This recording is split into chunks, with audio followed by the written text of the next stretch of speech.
wa ta'ala. Semoga Allah Subhanahu wa ta'ala istiqomahkan kita senantiasa pada amalan yang diridhai oleh Allah sehingga kita berujung wafat dalam keadaan husnul khatimah. Kemudian salawat serta salam turun untuk Nabi kita Sayyidina Muhammad sallallahu alaihi wasallam beserta keluarga, sahabat, pengikut dan pencinta beliau hingga akhir zaman. Moga Allah barakahi kita, keluarga dan anak keturunan kita. Moga kita dianugerahi oleh Allah anak keturunan yang saleh dan salehah, anak keturunan yang di dunia menjadi kebanggaan bagi kita, di akhirat memberi syafaat bagi kita, dan moga kita dianugerahi ke keluarga sakinah, mawaddah, warahmah, dianugerahi umur yang bisa kita gunakan untuk taat kepada Allah Subhanahu wa ta'ala. Dan semoga Allah kabulkan hajat kita, dijauhkan kita dari segala bahaya, dari segala penyakit. Dan semoga Allah Subhanahu wa ta'ala angkat segala penyakit kita.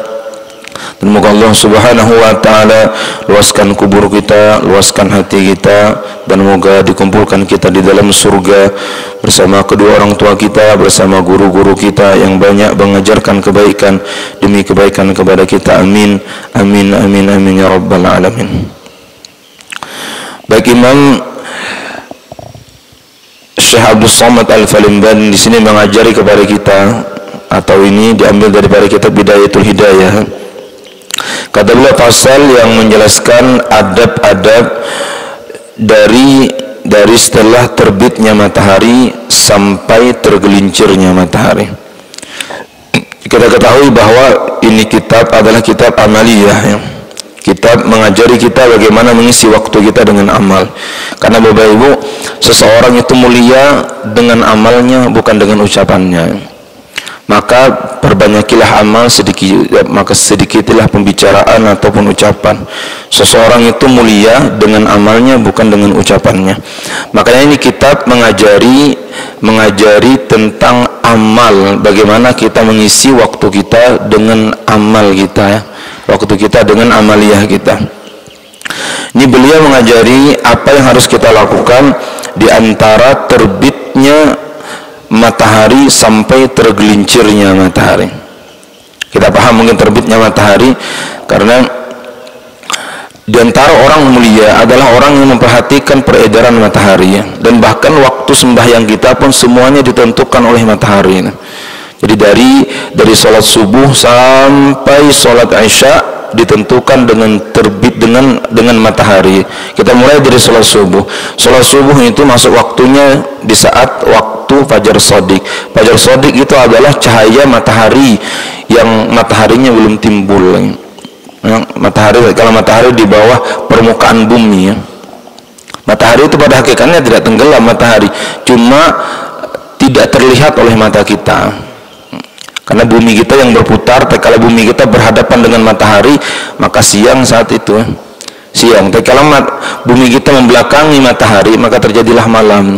Nah, kalau bumi kita membelakangi matahari, hampir yang menghadap matahari, cahaya matahari timbul duluan. Itu disebut dengan cahaya fajar yang kita tandai dengan sholat subuh. Nah, kemudian matahari naik lagi. Nah, kemudian muncullah mataharinya, itu yang disebut dengan terbitnya matahari. Di situ habislah waktu sholat subuh. Nah, waktu sholat subuh, dan kemudian habis waktu sholat subuh, habisnya waktu haram di situ, masuklah belum masuk waktu lagi. Sekitar matahari naik lagi, di situ habis waktu subuh, naik matahari sekitar 1 galah, barulah masuk waktu isyraq yang nantinya kita laksanakan sembahyang. Kalau di waktu sembahyang, waktu sholat Idul Fitri atau Idul Adha, tatkala terbitnya matahari, maka masuklah waktu sholat Idul Fitri atau Idul Adha. Nanti matahari naik lagi, tepat matahari di tengah-tengah bumi, yang kita ketahui kalau kita taruh benda, itu benda tidak bercahaya. Berarti matahari tepat di pertengahan bumi. ada cahaya sedikit cuma disebut dengan dhillul istiwa. Nah di situ habis waktu masuklah waktu zuhur tatkala tergelincir sedikit matahari itu, dan beriringan juga habisnya waktu sholat duha. Nanti beredar lagi matahari, tatkala matahari sama bayang-bayang satu benda itu sama dengan bendanya, maka habislah waktu sholat zuhur, masuk waktu sholat asar. Nanti sholat asar, masuk sholat asar, tenggelam matahari, tidak terlihat lagi di permukaan, habis waktu asar, masuklah sholat isya.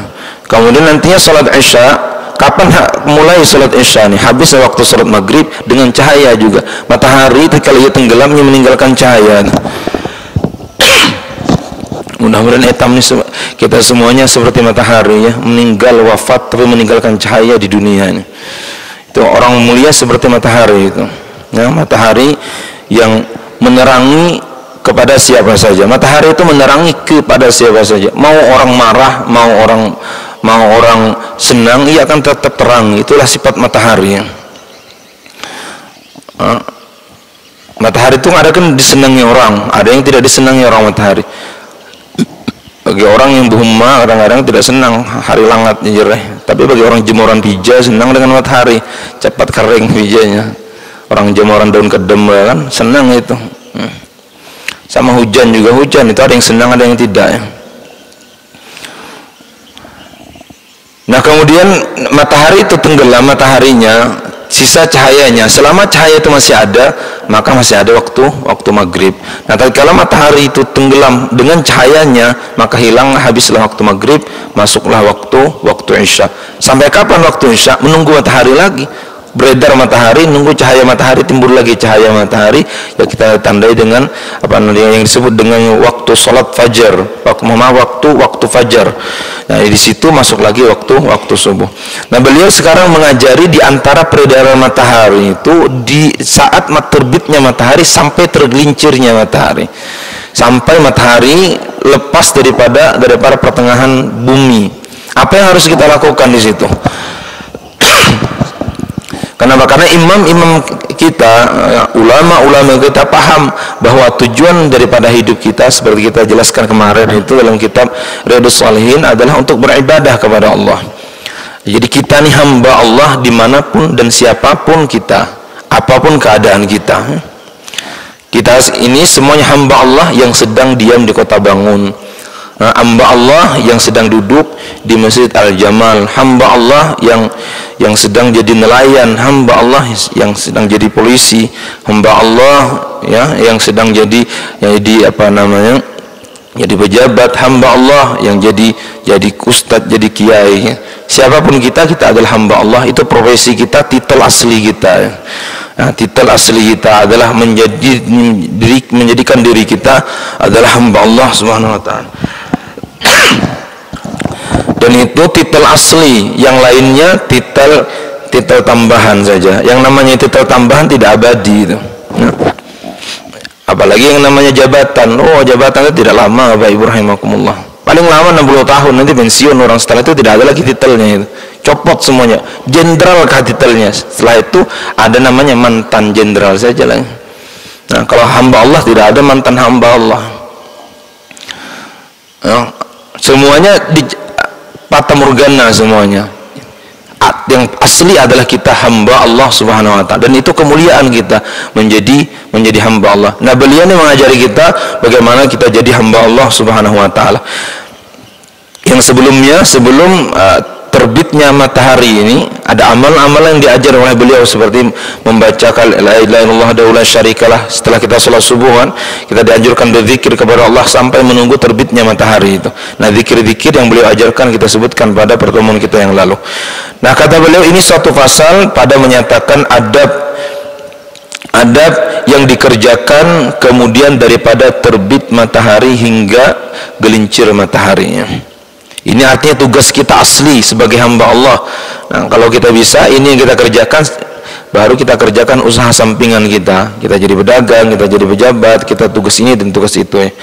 Dan apabila terbit matahari sekira-kira segala, maka hendaklah engkau sembahyang 2 rakaat dinamai akan dia sembahyang sunat isyraq, karena sabda Nabi kita Sayyidina Muhammad sallallahu alaihi wasallam, man shallal fajra fi jama'atin thumma qa'ada yadhkurullah ila tulu'i syamsi thumma shalla rak'ataini kanat lahu ka ajri hajjatin wa umratin tammatin. Rawat Tirmidzi, hadisun gharib dalam kitab At-Targhib wa Tarhib. Artinya barang siapa sembahyang subuh serta berjemaah, ya, ini kemuliaan hanya didapatkan oleh orang yang mengerjakannya dengan cara berjemaah, ya. Kemudian maka duduk ia mengucap zikir kepada Allah Subhanahu wa taala. Yang dimaksud dengan zikir di sini adalah ibadah kepada Allah, ya. Tidak mengerjakan hal keduniaan. Baik itu baca Al-Quran, baik itu mengucapkan tahlil, tahmid, hadir ke pengajian, hadir ke majelis, hingga datang kepada terbit matahari. Kemudian maka sembahyang ia 2 rakaat niscaya adalah dianugerahi pahala baginya seperti pahala haji dan umrah dengan sempurna. Ini hadis alhamdulillah sering kita sebutkan keutamaan salat isyraq. Maka seyogianya jangan engkau tinggalkan sembahyang subuh serta berjemaah. Jadi kalau kita ingin melihat, tadi malam kita jelaskan di Kota Bangun Seberang, bahwa kata Allah Subhanahu wa ta'ala, Allah bersumpah, kata Allah, wa izzati wa jalali, demi kemuliaanku, demi keagunganku, ya. Tidaklah orang menjaga salat 5 waktu, ya, pada waktunya, kecuali kata Allah wajib, maka aku akan masukkan ia ke dalam surga. Ini janji Allah. Kata Allah, baginya janji padaku untuk masukkan ia ke dalam surga. Jadi orang yang salat, Bapak Ibu rahimakumullah, itu jaminan baginya surga. Adapun ucapan-ucapan orang mengatakan belum tentu orang salat itu masuk surga, ya, kita katakan orang yang masuk surga itu, orang yang salat itu pasti masuk surga, pasti Allah masukkan ke dalam surga. Karena kalau tidak mereka, siapa lagi akan mengisi surga? Apalagi orang yang melaksanakan salat subuh, apalagi yang mengerjakannya dengan berjemaah, itu bisa dipastikan ahli surga, bisa dipastikan ahli surga. Karena janji Nabi kita dalam hadis-hadis, ya, hadis-hadis banyak sekali hadis yang menerangkan bahwa orang yang mengerjakan salat subuh itu dijamin surga oleh Allah Subhanahu wa taala. Kata beliau, sembahyang subuh serta berjemaah, dan usahakan dikerjakan dengan berjemaah. Dan kalau kita baca manaqib para wali Allah Subhanahu wa taala, ini amaliyah mereka, ya. Amaliyah mereka mengerjakan salat subuh dan mengerjakannya dengan berjemaah. Bahkan Nabi kita Sayyidina Muhammad juga mengerjakannya dengan berjemaah.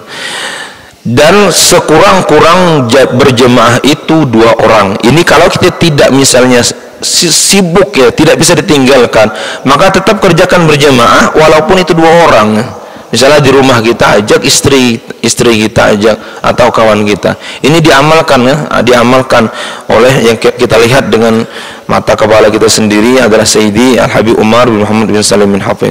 Kalau seandainya beliau terlambat sholat misalnya, maka beliau tetap sholat berjemaah di belakang. Di belakang jemaah di sini selesai jemaah, beliau akan sholat di belakang lagi untuk mendapatkan sembahyang berjemaah. Kadang-kadang misalnya kita kawan sudah sholat berjemaah, kita datang terlambat di masjid, ya. Dan maka yang afdalnya itu jangan sembahyang sendirian. Kata diajak kawan yang sudah sholat itu, tolong kawannya aku sembahyang. Ajak kawannya, udah ya aku udah sembahyang nih, kok lagi belum sembahyang, padahal minta kawan nih, karena pahala, ya, pahala mengulangi sholat itu sunnah hukumnya. Mengulangi sholat itu boleh, mengulangi sholat boleh. Kita sembahyang zuhur lagi dengan syarat berjemaah, boleh, dibolehkan. Apalagi misalnya datang orang soleh, Habib misalnya datang di masjid kita, ternyata sembahyang subuh sudah selesai, ya. Kemudian beliau sembahyang subuh di belakang, itu sunnah kita datang kita mundur ke belakang, ikut sembahyang beliau sembahyang berjemaah. Pahala itu, pahala besar, sembahyang diulangi. Makanya ada salah satu sembahyang itu kan Bapak Ibu, menjadi imam itu, niat menjadi imam hukumnya sunnah saja, tidak wajib niat menjadi imam. Orang sembahyang berjemaah niat menjadi imam itu tidak diwajibkan, kecuali ada beberapa sholat. Salah satu sembahyangnya adalah sembahyang Jumat. Sembahyang Jumat itu wajib seorang imam niat menjadi imam, ataupun sembahyang subuh, maghrib, sembahyang asar, semuanya itu sunnah imam niat menjadi imam. Makmum wajib niat menjadi makmum. Sembahyang yang wajib itu sembahyang Jumat, dan juga diantaranya adalah sembahyang yang diulang, muaddah, sembahyang yang diulang. Kita misalnya mengulang sembahyang ditunjuk menjadi imam, maka diwajibkan kita niat menjadi imam.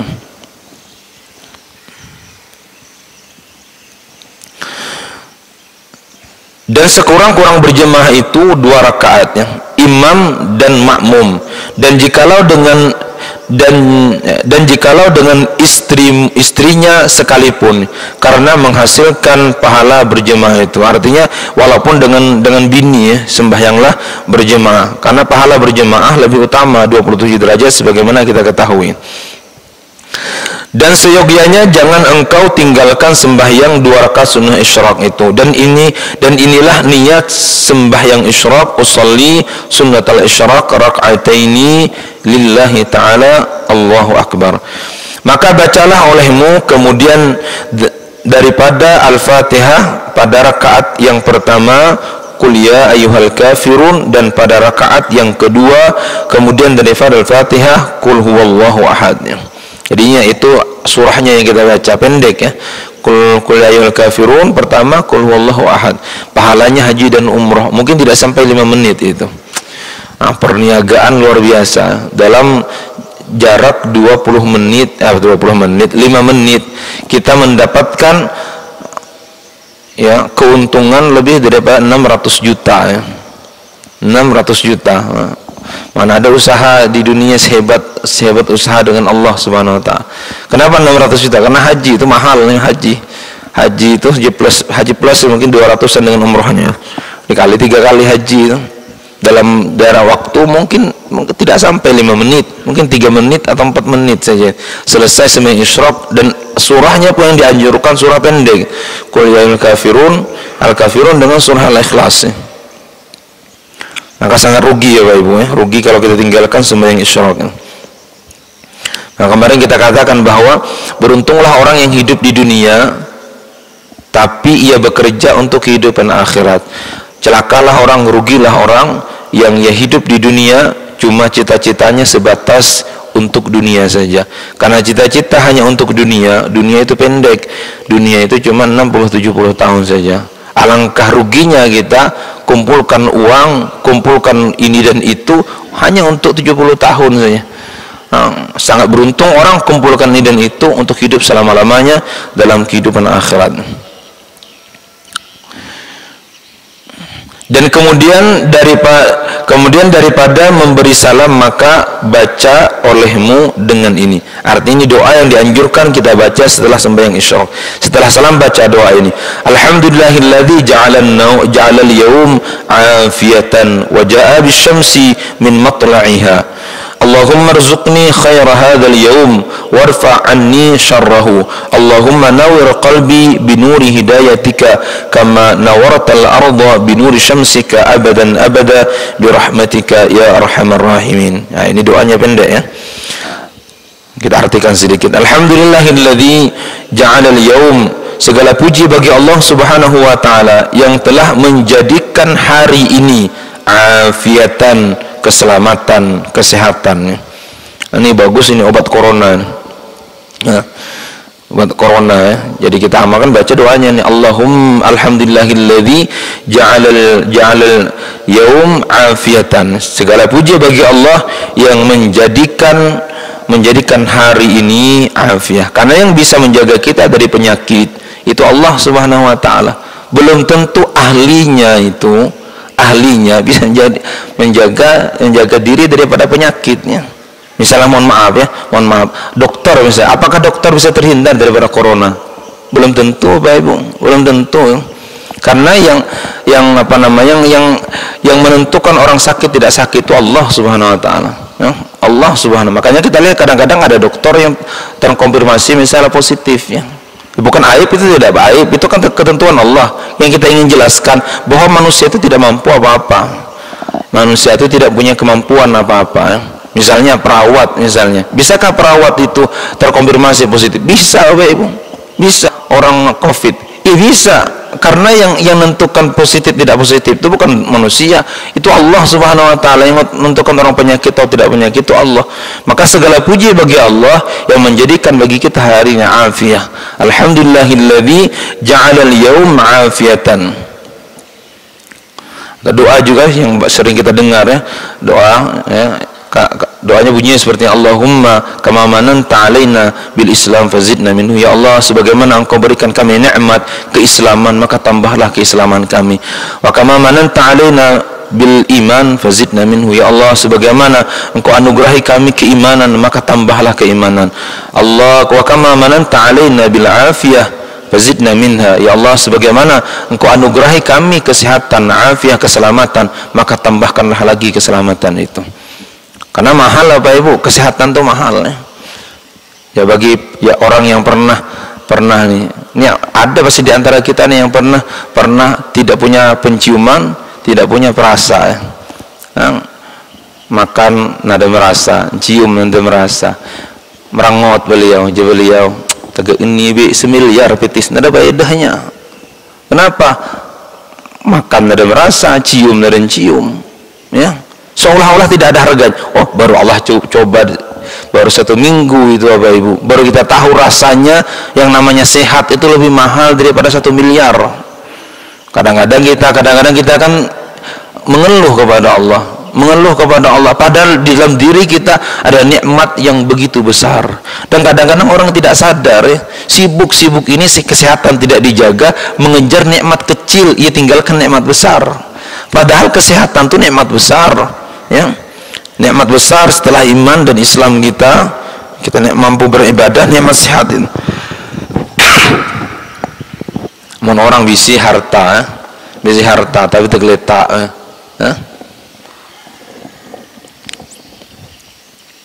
bisi harta tapi orang gila. Oh, kacau urusan ini.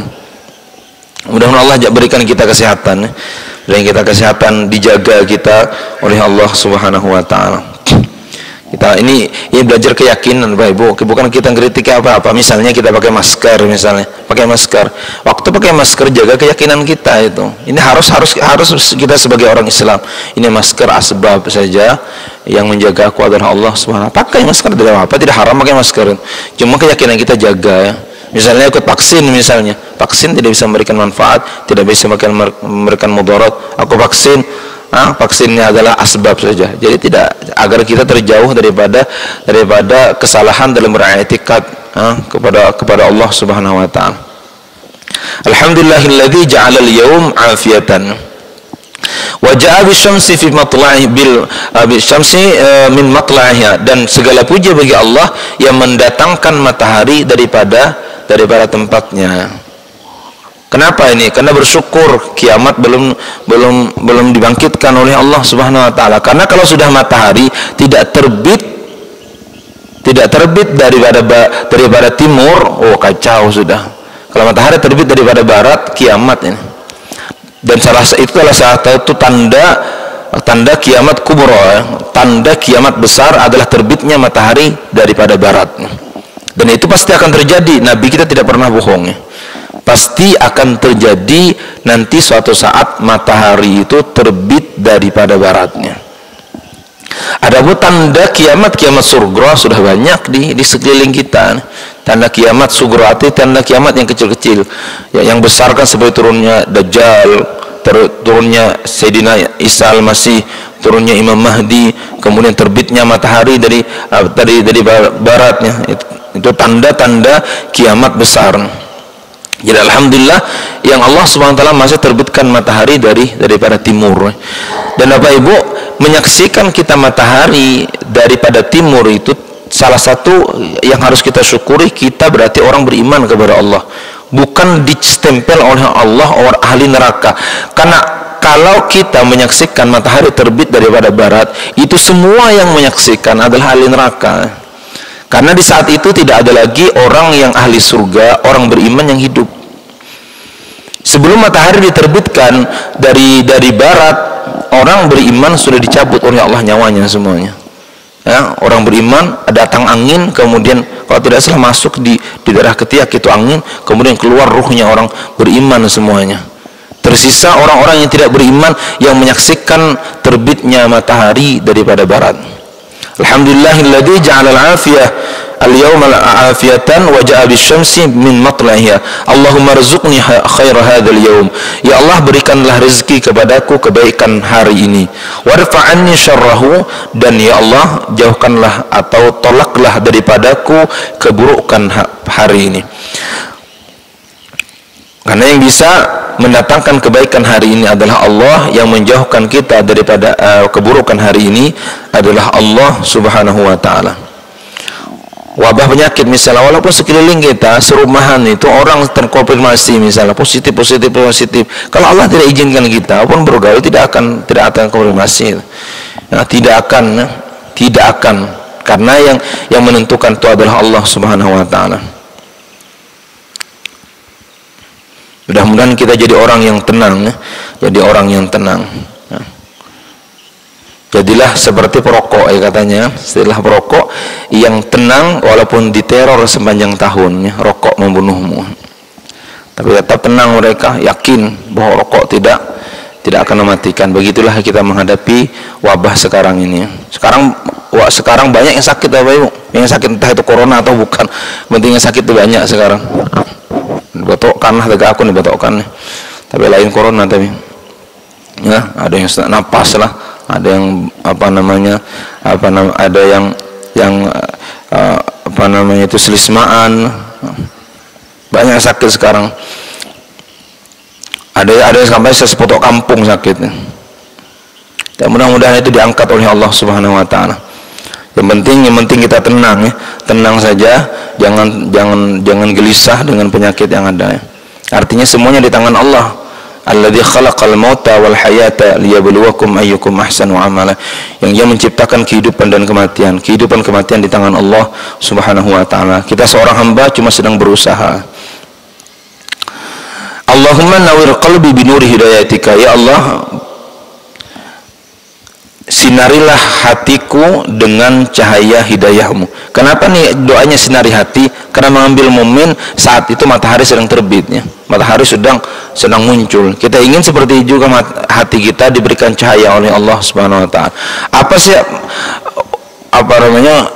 keuntungan hati bercahaya atau faedah hati bercahaya? Cahaya itu penting, Bapak Ibu. Karena cahaya itu adalah membantu sesuatu yang membantu kita untuk mengetahui sesuatu baik atau buruk, ya. Sebagaimana kita di masjid ini perlu cahaya untuk mengetahui yang mana tiang, yang mana pintu, ya. Mengetahui warna yang mana hijau, yang mana warnanya kuning, ya. Itu dari mana? Dari cahaya. Begitu juga kalau hati kita bercahaya, kita akan bisa membedakan yang mana yang baik, yang mana yang buruk, yang mana yang bermanfaat bagi kita, yang mana tidak bermanfaat bagi kita. Dan penting cahaya itu, cahaya. Maka kita minta kepada Allahumma nawwir qalbi binuri hidayatika. Ini biasanya dipakai orang ini doa untuk penerang hati, ya. Penerang hati, jurang doa penerang hati. Biasanya dipakai orang ulama-ulama kita doa ini, Allahumma nawwir qalbi, ya. Kalau untuk doakan orang lain digantikan domirnya itu Allahumma nawwir qalbahu kalau laki-laki. Kalau ya perempuan Allahumma nawwir qalbaha binuri hidayatika kama nawaratal arda binuri syamsika abadan abada birahmatika ya arhamar rahimin. Ya, doa penerang hati, ya. Supaya apa? Hati kita terang. Karena kalau hati terang itu tidak galau, kalau hati terang itu hidup akan tenang, ya. Cuma penerang hati itu kalau minta penerang hati berusaha, tapi kalau minta penerang hati tetap pelan dan ruan, tidak akan terang hatinya, ya. Datang Habib minta penerang hati, datang Habib minta penerang hati, tapi pelan tetap polahnya, ya. Minta anak minta penerang hati kepada anak, tapi anak tidak pernah dididik dengan didikan agama, tidak ada usaha, tidak bisa. Jangankan satu botol aqua, satu tandon pun tidak akan bermanfaat tuh penerang hati. Tapi tetap kita sebagai orang tua usaha dinasihati anak, dididik dengan didikan Islami. Kama nawartal arda, sebagaimana engkau berikan cahaya kepada bumi, binuri syamsika, dengan cahaya mataharimu, abadan abada, selama-lamanya, birahmatika ya arhamar rahimin, dengan rahmat engkau wahai yang maha pemurah dan maha pengasih. Nah, ini doanya ya. Dan setelah itu maka sembahyangkan pula akan sunnah istikharah 2 rakaat. Ya, inilah lafaz niatnya, usolli sunnatal istikharah raka'ataini Allahu akbar. Itu lafaz niatnya. Kenapa sembahyang istikharah ini? Biasanya kan kita sembahyang istikharah ini kalau kita punya 2 pilihan, yang kedua pilihan itu baik dan kita ingin yang terbaik dari keduanya ini. Itu namanya istikharah. Dua-duanya baik tapi kita ingin yang terbaik daripada keduanya. Adapun kalau dua-duanya buruk, nah itu tidak perlu istikharah, tinggalkan kedua-duanya. Ya, aku nih KP mana ya? KP Tanjung Nurung atau KP Para Seblimingan tuh? Ini baik keduanya, tidak usah. Mending kita ke pengajian. Nah itu tidak perlu istikharah. Ya. Tidak perlu istikharah. Kalau pilihannya satu buruk, satu baik, itu juga tidak perlu istikharah. Ambil yang baik. Nah, ambil yang terbaik. Nah, yang harus kita istikharah itu kalau dua pilihan ya. 2 pilihan. Kita harus 2 pilihan yang terbaik ya. Yang baik, orang misalnya nak bekerja, misal kedua pekerjaannya baik. Orang kalau atau jualan beliau, aku nih jualan apa ya? Ini, jualan A atau jualan B ini. Bingung beliau. Ya istikharah. Ya. Nah, yang istikharah di sini yang dimaksudkan bukan istikharah yang kita sebutkan tadi. Ini istikharah secara umum. Secara umum sembahyang disunnahkan kita setiap hari itu harus ada sembahyang istikharah. Untuk apa? Untuk supaya kita dipilihkan oleh Allah yang terbaik dari seluruh apa yang kita kerjakan pada hari ini. Kan banyak amaliyah yang harus kita kerjakan hari ini, dan kita minta agar dibimbing oleh Allah, ditunjukkan yang terbaik dan diberikan oleh Allah kekuatan untuk mengerjakan yang terbaik dari seluruh amal perbuatan kita pada hari ini. Karena kenapa Bapak Ibu? Karena kadang-kadang kita itu pertama kita tidak tahu yang baik dari seluruh amal yang kita kerjakan hari ini. Satu, yang kedua, kadang-kadang kita tahu ada yang baik tapi kita tidak mampu mengerjakannya. Nah, ini yang kita inginkan di sini adalah kita ditunjukkan oleh Allah dan diberikan kekuatan oleh Allah Subhanahu wa taala melalui permohonan kita dalam sembahyang istikharah. Ini secara istikharah secara umum.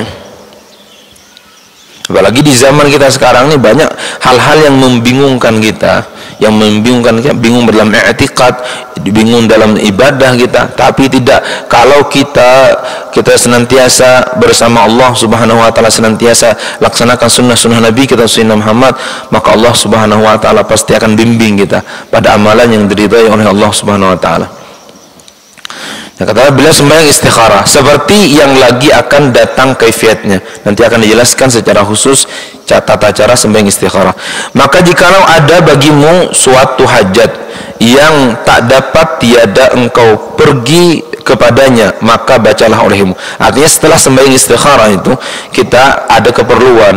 Nah, keperluan tidak bisa melanjutkan lagi ibadah, maka baca, kata beliau ini sebelum kita mengerjakan hajat kita atau keperluan kita. Bismillahirrahmanirrahim. Allahumma kun wijhati fi kul wijhah. Ya Allah, jadilah engkau penolong aku setiap arah yang aku tuju. Wa maqsadi fi kulli qasdin, dan engkau juga jadi penolongku setiap keinginan yang aku kerjakan. Wa ghayati fi kulli sa'yin, dan engkau ghayah itu tujuan terakhirku pada setiap perjalananku. Wa malja'i fi kulli syiddatin wa hammin, dan tempat aku bersandar pada setiap kesulitan dan kesusahan. Wa wakili, dan wakilku fi kulli amrin, dan wakilku setiap urusanku. Wa tawallani tawalliya mahabbatin, ya Allah tolonglah aku, peliharalah aku dengan pemeliharaan cinta wa inayah, dan pertolonganmu fi kulli halin, dan pada setiap keadaan. Masya Allah, ini kalau seandainya ini terjadi dan ditolong oleh Allah sebagaimana doa ini Bapak Ibu, kita orang yang paling merdeka, orang yang paling nyaman hidup. Pertama, dimanapun berada bersama Allah Subhanahu Wa Taala. Pada setiap tujuan bersama Allah menolongnya, ya. Dan kemudian pada setiap kesulitan Allah selalu ada bersamanya, dan Allah menjadi wakilnya setiap urusannya. Urusan apa yang tidak bisa dikerjakan oleh Allah Subhanahu Wa Taala. Maka juga guru kami Sayyid Habib Umar juga menyarankan kita memperbanyak baca, terutama setelah salat Isya, baca wa fawwidu amri ilallah innallaha basirun bil ibad. Kuserahkan urusanku kepada Allah, sesungguhnya Allah mendengar, melihat pada setiap hambanya. Wa fawwidu amri ilallah, serahkan urusanku kepada Allah. Orang yang punya wakilnya itu Allah Subhanahu, tenang hidupnya. Makanya Nabi Ibrahim alaihissalam tatkala dimasukkan ke dalam api, apa yang beliau ucapkan? Hasbunallah wa ni'mal wakil. Ya, cukuplah Allah Subhanahu Wa Taala sebagai wakilku, dan Allah lah sebaik-baik wakil. Tatkala ditawari oleh malaikat, beliau tenang, kata beliau, aku tidak perlu bantuanmu, aku sudah punya Allah Subhanahu Wa Taala. Ditawari malaikat gunung, malaikat angin, ditawari malaikat hujan, kata beliau, tidak. Hasbunallah wa ni'mal wakil, cukup Allah sebagai wakilku. Yakin Allah punya menjadi wakil. Orang beriman seperti itu Bapak Ibu, tenang hidupnya karena Allah jadi wakilnya, Allah penolongnya dalam setiap perbuatannya. Ini keyakinan seperti ini harus ada di hati kita, harus ada di hati kita, terutama di akhir-akhir zaman, kematian setiap saat kita dengar, kematian setiap waktu kita dengar. Maka perbaiki keyakinan kita, perbanyak amal ibadah. Dan ya Allah, peliharalah aku dengan pemeliharaan kecintaannya dan pertolongan pada setiap keadaanku. Nah setelah itu maka engkau kerjakan hajatmu. Nah setelah baca ini silahkan kerja mana pola, dikerjakan apapun proposisinya, kerjakan. Tapi sebelumnya minta tolong kepada Allah Subhanahu Wa Taala. Nanti seandainya Bapak Ibu orang seperti ini, seandainya ia berhasil dalam pekerjaannya, hajatnya ia dapatkan, maka ia tidak menganggap bahwa hajat itu, bahwa keperluannya itu, keberhasilannya itu dari usahanya. Pasti ia kembalikan, ini berkat doa yang kubaca tadi. Maka semakin ia berhasil, semakin meningkat imannya, semakin berhasil semakin meningkat keimanannya. Kenapa? Karena ia sebelum melakukan, ia memohon kepada Allah Subhanahu Wa Taala. Tapi sebaliknya, kalau orang tanpa doa kepada Allah, ya, tanpa munajat kepada Allah Subhanahu Wa Taala, keberhasilannya biasanya menjauhkan dirinya kepada Allah karena menganggap keberhasilan berasal daripada usahanya. Itu yang terjadi kepada Qarun laknatullah alaih, lupa dengan Allah Subhanahu Wa Taala. Jadi Qarun ini hasil daripada usahaku, kepintaran aku dagang sehingga aku jadi orang kaya, ya, sehingga dicabut oleh Allah Subhanahu Wa Taala nikmat. Nah, karena setelah itu maka engkau kerjakanlah hajatmu itu.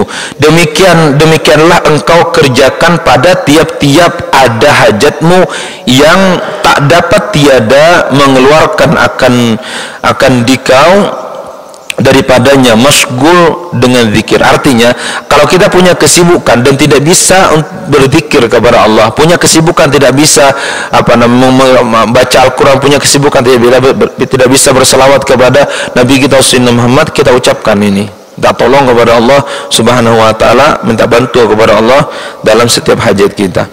Dan hendaklah engkau niatkan pada pertengahan pekerjaanmu itu berpaling kepada hak Allah Ta'ala daripada pekerjaan itu. Artinya setiap bekerja itu, walaupun engkau bekerja, niatkanlah pekerjaan itu ibadah, niatkanlah mengerjakan perintah Allah Subhanahu Wa Ta'ala walaupun kerjaannya dunia. Karena Allah Subhanahu Wa Ta'ala perintahkan juga dalam Al-Quran, kata Allah, fa idza qudiyatis shalat fantashiru fil ardi wabtaghu min fadlillah. Kalau engkau sudah kerjakan sembahyang, sudah bertebaranlah permukaan bumi, cari karunia Allah Subhanahu Wa Ta'ala. Nah, tatkala kita tidak sibuk daripada zikir, ingin bekerja, maka bekerja pun niatkan untuk jalankan perintah Allah Subhanahu Wa Ta'ala. Maka jikalau tiada bagimu hajat, alhamdulillah tidak ada hajat, tidak ada keperluan. Kemudian daripada sembahyang 2 rakaat sunnah istikharah. Jadi setelah sembahyang istikharah tadi, sembahyang isyraq, sembahyang istikharah, tidak ada kesibukan. Kalau ada kesibukan, kata beliau, kerjakan kesibukanmu, baca doa ini. Tapi kalau tidak ada kesibukan, maka hendaklah engkau mengaji Al-Quran atau berzikir atau mengaji ilmu yang memberi manfaat kepada dunia dan akhirat, seperti yang lagi akan datang sebutannya itu. Arti kata beliau akan kami jelaskan nantinya. Maka apabila sampai sekira-kira 1/4 hari ini, 1/4 hari, maka hendaklah engkau perbuat sembahyang duha 2 rakaat, yaitu sekurang-kurangnya, atau 4 rakaat atau 6 rakaat atau 8 rakaat, karena sekalian bilangan rakaat Nabi kita Sayyidina Muhammad sallallahu alaihi wasallam. Maka jikalau hendak engkau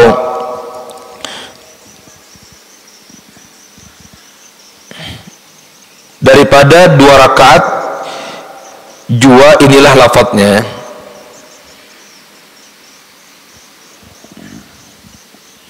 Atau engkau ringkaskan. Kalau kau sembahyang itu anda mau ringkas, mau sedikit, kata beliau, kepada 2 rakaat, mensedikitkan 2 rakaat, maka ini lafaz niatnya. Ini kenapa disebutkan 2 rakaat? Karena lafaz niatnya untuk 2 rakaat. Usolli sunnatud duha rak'ataini lillahi ta'ala. Kalau kita 4 rakaat, ya kita ucapkan 4 rakaat. Kalau bolehlah sembahyang duha itu langsung 4 rakaat 1 salam, boleh ya Bapak Ibu. Mau 8 rakaat 1 kali salam, boleh ya. Boleh. Tapi kalau kita ingin 2 rakaat, maka kita laksanakan seperti ini. 2 rakaat, 2 rakaat, 2 rakaat, maka usolli sunnatud duha rak'ataini lillahi ta'ala.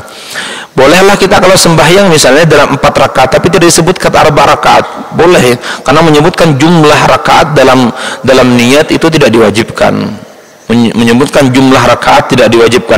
Cuma salah menyebut jumlah rakaat dengan salah, ya, kesalahan disengaja itu tidak boleh, batal sembahyang.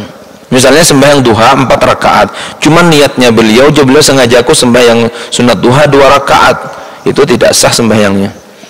Jadi menyebutkannya tidak wajib, tapi kalau disebutkan kesebutannya salah dan niat main-main, maka tidak sah sembahyangnya.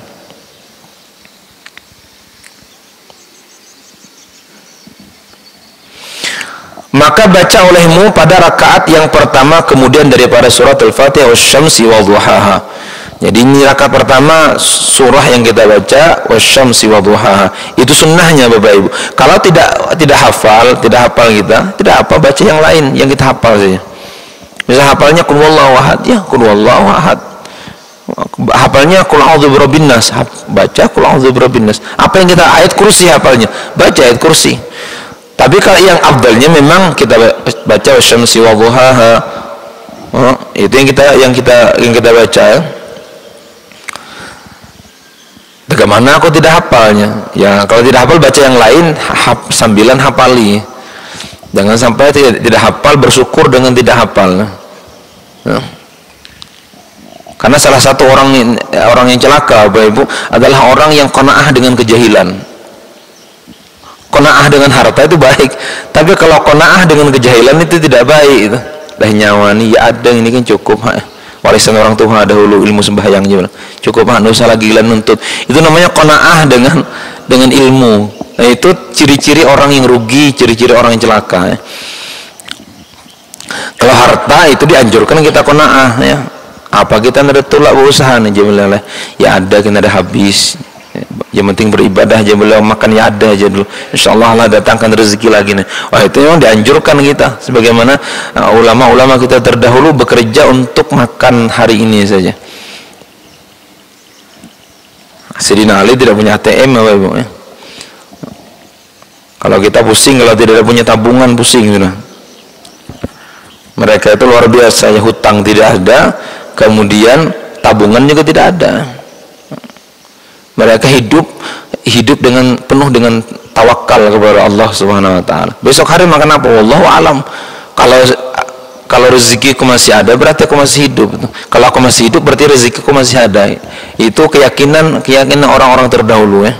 Yang mudah-mudahan kita semuanya punya keyakinan seperti itu. Apa makan pagi? Ya, bila kau masih hidup, berarti masih ada makanan. Ya, karena orang yang masih hidup itu pasti makan. Nah, apabila tidak ada makanannya berarti mati. Itu habis kisahnya itu.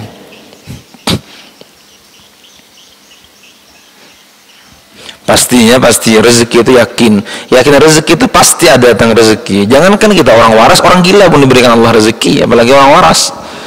Orang gila pun tidak pernah kelaparan, orang gila tidak pernah kelaparan. Anak kecil itu modalnya oe ya, apa aja hendaknya, makin pore makin nyaring tangisnya, makin banyak rezeki didapatkan. Kemudian kita setelah besar sudah makin cerdas otaknya, semakin banyak protes kepada Allah, semakin banyak nukangi urusan Allah Subhanahu wa taala. Coba kita saat ini ya, sering aku sebutkan itu, saat ini wabah seperti kembali kepada Allah, banyak istighfar. 3 amalan yang kita sebutkan dahulu itu, memakmurkan masjid, saling mencintai. Kemudian yang ketiga banyak istighfar itu, maka kata Allah, saraftu anhumul adzab, maka akan palingkan azabnya. Coba ya etam ya, baiknya etam hadir ke pengajian atau yang didengar di lewat Facebook ya. Coba itu amalan itu, rubah cara pikir ya, rubah cara pikir. Cara pikir yang selama ini kan sudah dicoba, juga hasilnya begitu juga hasilnya. Ya. Begitu juga hasilnya ya begitu juga hasilnya. Karena yang datang ke penyakit itu Allah Subhanahu wa taala, Bapak Ibu. Allah. Yang menjauhkan penyakit itu juga Allah. Allah sekumpul satu seluruh dokter di dunia untuk mengangkat penyakit kalau Allah katakan tidak ya, tidak. Kalau Allah ingin angkat, kalau walaupun seluruh dunia tidak mau, akan terangkat itu. Mudah-mudahan yakin kita ya senantiasa, dan yakinnya Bapak Ibu sulit yakin, maka kita harus ucapkan lagi, ulang lagi. Jangan nih ucapan nih disebut orang penanggal, lain penanggal nih. Ini ucapan orang menguatkan keyakinan kita kepada Allah. Karena Bapak Ibu perhatikan, sahabat Nabi itu kapan dipanggil ya ayyuhalladzina amanu? Kita belajar dalam sejarah kapan dipanggil ya ayyuhalladzina amanu. 13 tahun di Mekah belum dipanggil ya ayyuhalladzina amanu, wahai orang beriman. Sahabat Nabi waktu di Mekah dipanggil oleh Allah ya ayyuhan nas, wahai manusia. Berapa tahun dipanggil ya ayyuhan nas? Setelah 13 tahun. Padahal antara mulut dengan hati sejengkal ya jaraknya. Sahabat hari-hari ucapkan la ilaha illallah, hari-hari dengar Nabi kita Sayyidina Muhammad, tapi untuk memasukkan keyakinan bahwa Allah yang datangkan manfaat, Allah yang datangkan mudarat, itu sulit Bapak Ibu. Harus kita ucapkan lagi, ulangi lagi untuk masukkan keyakinan itu dari mulut ke hati. Sejengkal jaraknya. 13 tahun usaha Nabi kita bersama sahabat radhiyallahu taala anhum ajma'in untuk masukkan. Tatkala mereka ke Madinah, barulah ada panggilannya ya ayyuhalladzina amanu, ya wahai orang-orang beriman, wahai orang yang imannya diakui oleh Allah Subhanahu wa taala. Setelah usaha lagi mereka. Ya kita kalau dengar kami mengucapkan seperti ini, penyakit tidak memberikan manfaat mudarat ya, mohon maaf kalau tim medis juga, jangan tersinggung kalian, jangan tersinggung. Ini usaha, ini tugas kami yang diamani oleh Allah, ilmu agama, mengingatkan kepada umat ini keyakinan hati ini supaya tidak lepas daripada Allah. Sebagaimana tugas tim medis untuk mengingatkan orang tentang kesehatan, kami juga punya amanah. Ini para ustadz, para kiai, para guru ini punya amanah untuk menyampaikan keyakinan. Kalau kalian itu para dokter itu dokter zahir, para ulama itu dokter batin, untuk meyakinkan ini memelihara keyakinan umat ini supaya tidak melenceng daripada Allah Subhanahu wa taala. Kadang-kadang kita bosan ya, ini kisahkan dari lain kah? Kisah la ilaha illallah itu Bapak Ibu tuh mulai zaman Nabi Musa alaihissalam. Pernah Nabi Musa minta, ya Allah berikanlah aku keamalan, ya Allah berikan aku amalan yang tidak dimiliki oleh orang lain. Kata Allah, ucapkan la ilaha illallah ya Musa. Apa itu la ilaha illallah? Ya, la ilaha illallah itu keyakinan yang tidak ada memberikan manfaat mudarat kecuali Allah. keyakinan tidak ada mendatangkan penyakit kecuali Allah, yang menyembuhkan kecuali Allah.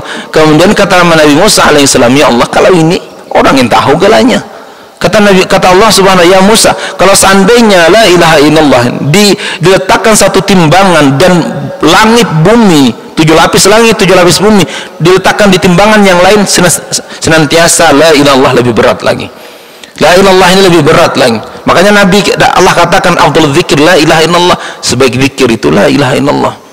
Sebaik zikir itu la ilaha illallah. Karena la ilaha illallah, Bapak Ibu rahimakumullah, memelihara keyakinan kita. Jadi Nabi kita, jaddidu imanakum, perbaharui iman kalian. Jadi sahabat, kaifa nujaddidu imanana ya Rasulullah, bagaimana cara kami memperbaharui iman kami? Kemudian kata Rasulullah, aktsiru min qauli la ilaha illallah, banyaki mengucapkan la ilaha illallah. Apa itu la ilaha illallah? Banyaki mengucapi yang tidak ada yang memberikan manfaat mudarat kecuali Allah, tidak ada yang mengenyangkan kecuali Allah, tidak ada yang melaparkan kecuali Allah, tidak ada yang menghilangkan haus kecuali Allah, tidak ada yang mendatangkan penyakit kecuali Allah, tidak ada yang menyembuhkan kecuali Allah, tidak ada yang mendatangkan rezeki kecuali Allah, tidak ada yang mengkayakan kecuali Allah, tidak ada yang memiskinkan kecuali Allah, tidak ada yang menyedihkan kecuali Allah, tidak ada yang menyenangkan kecuali Allah, tidak ada yang membahagiakan kecuali Allah, tidak ada yang menjalankan kecuali Allah, tidak ada yang mendiamkan kecuali Allah. Itu disebut apa saja kecuali Allah, kecuali Allah, kecuali Allah. Tidak ada bisa melihat kecuali Allah, tidak ada yang mendengar kecuali Allah, tidak ada kecuali Allah, kecuali Allah, kecuali Allah. Ini orang yang namanya, kata orang fana. Ini 3 hari yang lalu, ya 3 hari yang lalu kita dengarkan berita lagi viral itu di Lombok, ya. Di Lombok seorang guru mursyid Tariqah Naksabandiyah meninggal dunia. Tatkala dimakamkan, jasadnya tidak ada, Bapak. Jasadnya tidak ada, tinggal kain kafannya sih. Ya, tinggal kain kafannya. Orang yang hilang. Ini orang yang namanya fana fillah, orang yang hilang hidupnya. Allah tidak ada berbicara kecuali Allah. Itu yang diucapkan Nabi, aktsiru min qauli la ilaha illallah, mengucapkan banyakin mengucapi la ilaha illallah, sehingga kayak keyakinan kita tumbuh. Nanti dari keyakinan ya Bapak Ibu akan muncul cahaya kekuatan seperti listrik itu, seperti listrik. Dari kekuatan inilah muncul ibadah nanti kita kepada Allah Subhanahu wa taala. Karena keimanan, kekuatan, keyakinan itu seperti aliran listrik yang ada di masjid ini. Aliran listrik yang ada di masjid, walaupun ia tidak kelihatan secara zahirnya, tapi nampak bekasnya itu, kipas angin hidup tuh, ya. Kemudian lampu nyala, nih speaker pun kita dengar suara. Dari apa? Dari kekuatan listriknya, aliran listrik di situ. Begitu juga aliran keimanan. Kalau imanan kita kuat, maka ibadah apa saja mudah kita kerjakan. Mudah-mudahan keyakinan kita dipelihara oleh Allah Subhanahu wa taala. Nah ini wasyamsi wadhuhaha, dan engkau baca pada rakaat yang kedua kemudian daripada Fatihah wal laili idza yaghsha. Jadi berdampingan surahnya, surah Syams dengan surah Al-Lail. Dan apabila selesai engkau wal laili idza yaghsha, ya, sampai akhir, ya, wan hari idza tajalla. Maka apabila selesai engkau daripada mengerjakan sembahyang 2 rakaat itu, maka banyakkan olehmu mengucapkan istighfar dan salawat atas Nabi Muhammad sallallahu alaihi wasallam. Ya, banyak istighfar, dan setelah itu maka baca olehmu subhanallah walhamdulillah wala ilaha illallah wallahu akbar wala haula wala quwata illa billahil azim adada khalqih wa bidawami mulqillah 10 kali. Setelah itu maka baca olehmu akan doa barang yang engkau kehendaki daripada doa yang kemudian daripada sembahyang dahulu itu. Jadi engkau pilih saja doa kita, atau doa itu kita doa kita hajat kita, atau doa yang warid daripada Nabi kita Sayyidina Muhammad sallallahu alaihi wasallam. Nah ini amaliyah yang diajarkan oleh beliau. Dan Bapak Ibu, kalau Bapak Ibu misalnya ingin ngulang ini pelajaran, beli bukunya. Ini bukunya ada dijual, nih. Tulisan dengan huruf Latin ada dijual bukunya. Ini kan Arab Melayu nih, ada Arab Latin, ya, tulisan Latinnya ada itu di toko Ajis, kita cari di toko Ajis ada Bidayatul Hidayah. Dan ini bimbingan kita untuk mengerjakan amaliyah setiap hari. Ya, mudah-mudahan Allah mudahkan kita semuanya, ya, dijaga keimanan kita, dikuatkan keimanan kita, diberikan kita kemanisan dalam beribadah kepada Allah Subhanahu wa taala. Dengan doa kita mudah-mudahan kita diridhai Allah sebelum Allah jemput kita. Mudah-mudahan Allah kita diridhai oleh Allah sebelum kita diwafatkan oleh Allah Subhanahu wa taala. Moga wafat kita dalam keadaan Islam, wafat kita dalam keadaan mengucapkan la ilaha illallah, wafat kita di waktu yang mulia, dan diwafatkan kita dalam keadaan mengerjakan amalan yang mulia di sisi Allah Subhanahu wa taala. Hadhihi niyyah wa ala mana wa salafana salih wa ila hadratin nabi. Al-Fatihah. A'udzu billahi minasy syaithanir rajim. Bismillahirrahmanirrahim. Alhamdulillahirabbil alamin arrahmanir rahim maliki yaumiddin. Iyyaka na'budu wa iyyaka nasta'in. Ihdinas siratal mustaqim. Siratal ladzina an'amta 'alaihim ghairil maghdubi 'alaihim waladdallin. Amin. Bismillahirrahmanirrahim. Alhamdulillahirabbil alamin. Salatu wassalamu ala asyrafil mursalin sayyidina maulana Muhammadin nabiyil ummi wa ala alihi wa sahbihi wa barik sallim ajma'in. Allahumma ij'al jam'ana hadha jam'an marhuma wa tafarruqana min ba'dihi tafarruqan ma'suma. Allahumma kama mananta alaina bil iman fazidna minhu wa kama mananta alaina bil islam fazidna minhu kama mananta alaina bil afiyah fazidna minha tub alaina ya Allah taubatan nasuha bi sayyidina Muhammad sallallahu alaihi wasallam. Allahumma rizqna ladzata Allahumma ahrimna ladzata ma'asiyatik warzuqna ladzata ta'atik. Rabbana atina fid dunya hasanah wa fil akhirati hasanah wa qina adzabannar. Wa sallallahu ala sayyidina wa maulana Muhammadin nabiyil ummi wa ala alihi wa sahbihi wa baraka wa sallam. Fadli subhana rabbika rabbil izzati amma yasifun. Wassalamun alal mursalin walhamdulillahi rabbil alamin. Benar dari Allah, salah khilaf, minta ridha, minta ikhlas dunia akhirat. Hadanallahu wa iyyakum, wabillahi taufiq wal hidayah. Assalamualaikum warahmatullahi wabarakatuh. Subhanakallahumma bihamdika asyhadu an la ilaha illa anta astaghfiruka wa atubu ilaik.